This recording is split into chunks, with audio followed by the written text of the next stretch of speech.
Next question. Someone in the middle again. Yes, you. Hi, Chris, I'm doing performing arts at the moment, but how do you actually get an agent?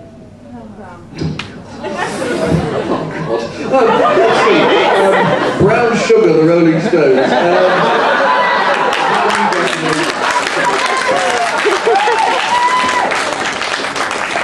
That's perfect for a duet, isn't it?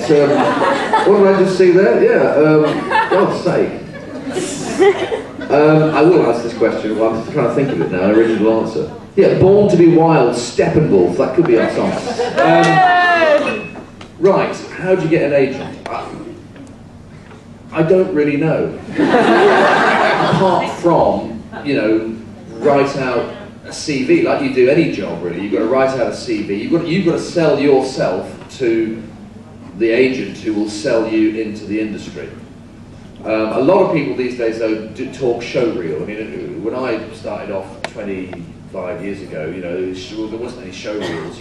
I went to the comedy store and did a stand-up act, you know, so it was sort of, I did impersonations. I mean, if you do a comedy act, that's a real good way to suddenly get yourself seen, you know, get your name out. Or not even a comedy act, some sort of singing one-woman show or whatever, you know. But apart from that, you've got to get a good photograph, you've got to know kind of where you want to go in the business, and you've got to get a decent CV, and you've got to get some education behind you.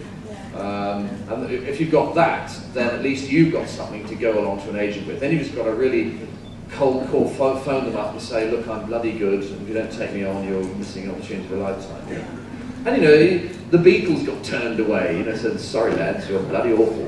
And of course, you look what happened then. So I mean, you know, a lot of mistakes are made, the same goes there, you know, people, you know, sometimes just miss the trick. So you just got to, you know, blanket bomb, you know, all these people in the industry with your details and picture and go from there.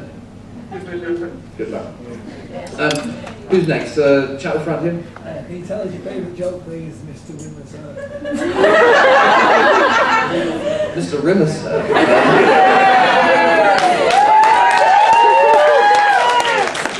And that's fun. I'm a man, I'm an actor. My salute, that's one of my favourite jokes. Yes.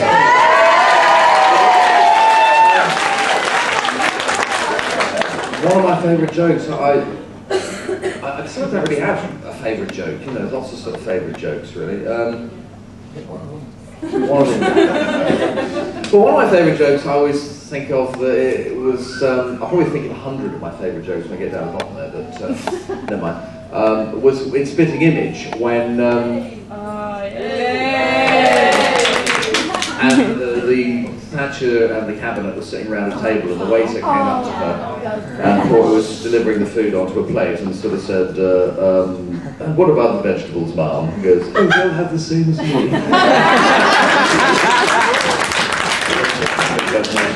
But it was a good joke.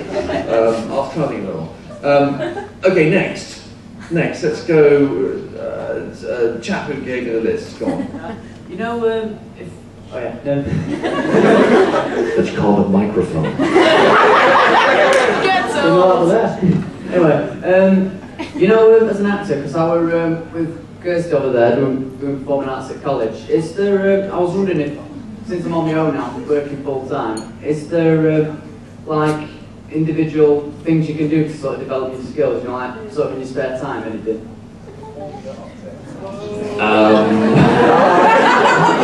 Yeah, I mean, well, yeah, you can take, I mean, if you're at college, you're hopefully, you mean in addition to what you're learning on the course?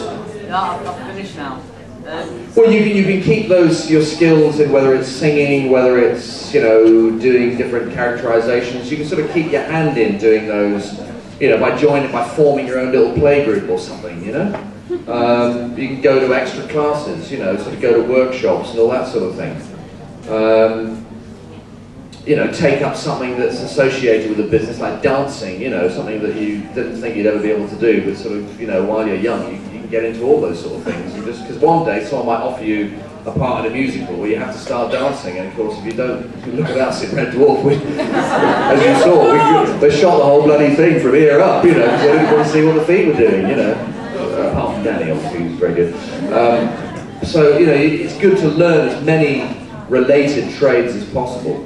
And apart from that, I mean, you know, you could, when you get up in the morning, if you've got an hour to kill, pretend you're a monkey for the next hour. No.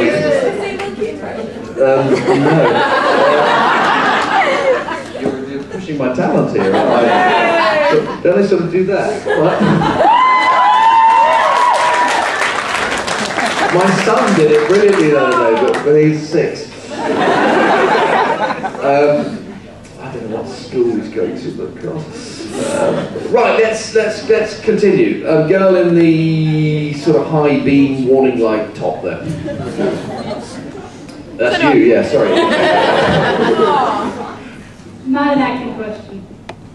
Anyway, I was just wondering if you could do a convincing American accent. What was yours was it? I'm from the US. I thought your accent slipped actually at the end. I thought you said, I just want to give you a convincing American accent. It's like those Elvis Presley impersonations. The North of England, I should go, hi there, my name's Elvis, and I'd like just to say that I'm going to get the first couple of sentences sort of vaguely American, and then suddenly goes into, you know, lazy one. I've never been to England before, so I don't know how to do a convincing English accent. But, sorry, keep the microphone, I can't. Sorry, I've never been to England before, so I couldn't do an English accent. I just You got quite, I think, a neutral sort of, at least I can understand you, for God's sake. Because more than you can, you're president.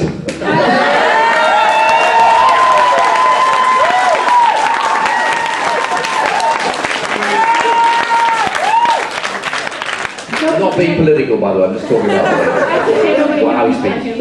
Nobody can understand him. Yeah, that's funny that, isn't it? Yeah, he's the president. The most powerful man in the world. How do you think he got to be president, though? Well, we're getting into an area maybe we kind of shouldn't, but it kind of happens in this country. It's called fraud.